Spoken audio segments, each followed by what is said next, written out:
কথা।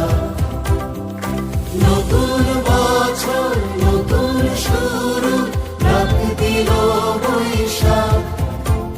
অঙ্কিতার গ্রুপ থাকে, অঙ্কিতার গ্রুপ এসেছে। নববর্ষ সবাইকে আচ্ছা, জানাই। তারপরে বিদ্যুতের মহিলাদেরকে প্রাধান্য দেওয়া হচ্ছে অবশ্যই, কারণ মহিলারাই হচ্ছে দাঁড়িয়ে গেছে। তারপরে সরদিশা দাঁড়িয়ে গেছে, সংসারকে ধরে রাখে, যেমন একটা সমাজকেও ধরে রাখে। আর আমরা মহিলারাই, আমরা মা, আমরাই পারি সবাইকে, মানে আমরা নারী, আমরাই পারি। এটা আমাদের স্লোগান। আমাদের মধ্যে দেখুন মহিলা ঢাকি আছে, যেটা খুব শক্ত কাজ ছিল। আগে শুধু ছেলেরাই বাজাতো, এখন মেয়েরা শুধু বাজাচ্ছে না, সুন্দর সেজে গুজে সাবলীলতার সঙ্গে বাজাচ্ছে। এর থেকে বড় উদাহরণ আর মানে রান্নাঘর থেকে। আর প্রত্যেক বছরই আমরা এই বর্ণাঢ্য শোভাযাত্রা করি, আপনারা দেখেন। এবারও তার অন্যথা হয়নি।